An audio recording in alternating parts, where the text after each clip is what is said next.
Hey everybody, this is Mike. I just finished reinstalling some light bulbs in my 2005 Toyota Matrix XRS. You can see it's a manual transmission I have here. The light bulbs are for the climate control right behind the instrument cluster. You can see that my dash is a bit of a mess right now, but if I turn on the lights, I'm going to shut the door so that doesn't happen.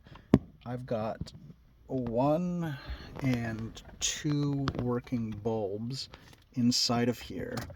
It's a little hard to see, but now you can actually see the bulbs. The bulb on the right wasn't working for me, and so I was trying to figure out how to fix it. I got some help by another YouTube video that I had found, but the problem was some of the details were a little missing, so what I wanted to do is fill in some of the blanks for you. So first off, getting access to the bulb is an absolute nightmare because you have to actually reach back in behind the dash in order to access it. And what you need to do there is basically pull off this piece with the clock and the hazard lights. I basically followed some advice of somebody else and actually stringing it up onto my rear view mirror there. What wound up happening in my case is I was able to pull off this dial here in the center, and once I did that, there's a single screw that comes off, and once that was done, I was able to use one of these plastic pry bars right around my shifter to actually easily pop off the front piece of the bezel here. And once that was done, I was able to just slide this out and lift it up a little bit. And what happens is these other little switches, 2 off on the sides. Let me see if I can get a good view of that. So there's the one on the one side, and then I would put the one on the other because there are 3 of the dials.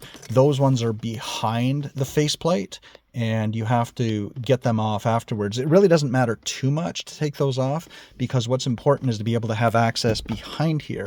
And in order to do that, obviously, you have to remove your stereo. And getting the bulbs, this is what these little guys look like. I'm going to try and get into my bag here to show you another one of them because there's a little trick that I figured out. And I want to show you with the unaltered bulb. So that's the bulb right there. I dropped it. Sorry. That's the bulb. And if you can see on the back, I'll try and zoom in on that.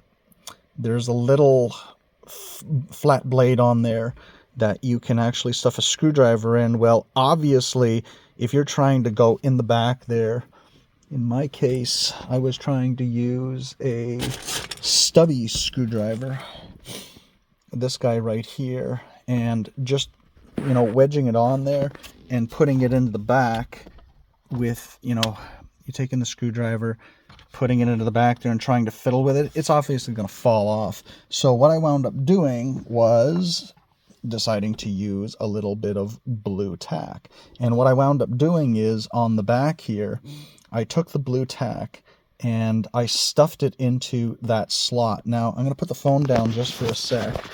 I'm going to hold it up a bit and I'm going to show you what I actually did. I basically had stuffed it into the hole, and what I did was take my screwdriver and basically wedge it into the hole and then press that around. Sorry, I've got the camera back in my hands now. I needed 2 hands to do that. But what I basically did was stuff the blue tack into the back, and then I smushed it up against the tip of the screwdriver so it wouldn't fall. Now, I'm going to admit this isn't perfect. You got to make sure that you don't get it over top of the contacts, which the example that I have here isn't very good because I've used that one a couple of times. These other ones have little contacts that come up on the side here, and basically what happens is when you push them in and you twist it, what happens is it makes contact with the front of the bulb with these little wires along the housing of the light socket. Now again, it's just inserting it and then twisting it to get it in. What I found is you can see that on the sides, it's a little tricky with the camera, but there are two protruding pieces. You have to line those up properly before you stuff it in. Admittedly, I probably lost about 7 or 8 bulbs trying to get them in there, even though I was trying to be careful and I had this tack on there.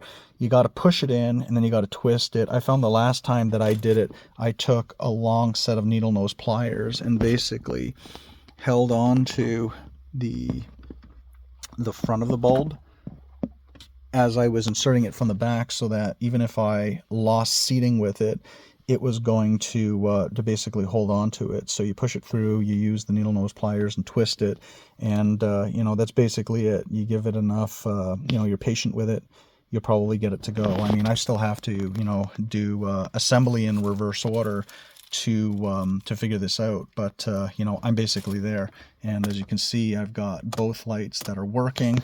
I've also tapped it a couple of times, just because the first one I put in, I got lucky and it went in and it looked like it was working. However, I didn't have it seated properly, so if I would have gone over a bump or something, it was probably just going to fall out and I would have been back to square one, having to take my whole dash apart again. But the other piece is, what are these parts? Because I looked forever, because the other videos I had looked at, nobody was saying what they were. And that was so frustrating, because I was just trying to figure it out a little bit, you know, looking around online. But I happened to find these on Amazon. They are called T4-T4.2 bulbs, NeoWare. If you look for that, you should be able to find them.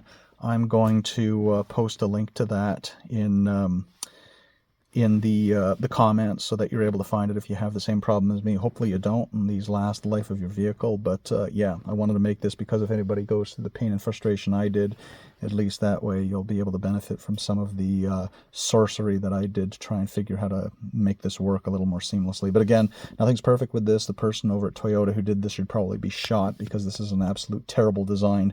You know, you could probably go in here and there's a couple of, let me see if I can get my light on there.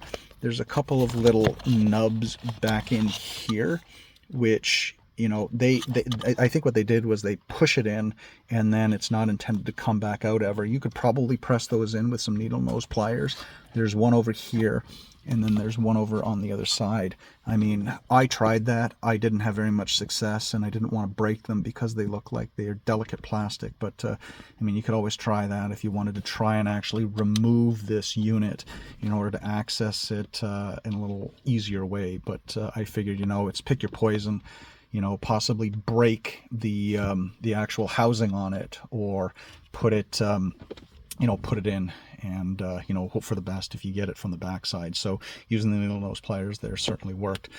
The other thing I will say is that I thought, yeah, let's go LEDs. You know, the halogens might burn out on you, and you know, I'm taking the chance on the halogens, because what I found is that whoever made them with the LEDs, I happened to order a pair of them, and the problem that happened was they actually put a PCB sitting on the top, which is actually larger than the collar that sits fitting into it. So what I found was I had my dash completely apart. I basically tried to put them in, and guess what? The head wouldn't fit through. Now I've read some reviews where people will actually try to drill out the holes a little bit bigger. I didn't want to do that, because if you drill it too big, I mean, it's just not going to seat properly. It's not going to hold it properly, and you know, there's no turning back from that. So, you know, I figured incandescence in this case, as rare as it sounds, is probably the best option for this.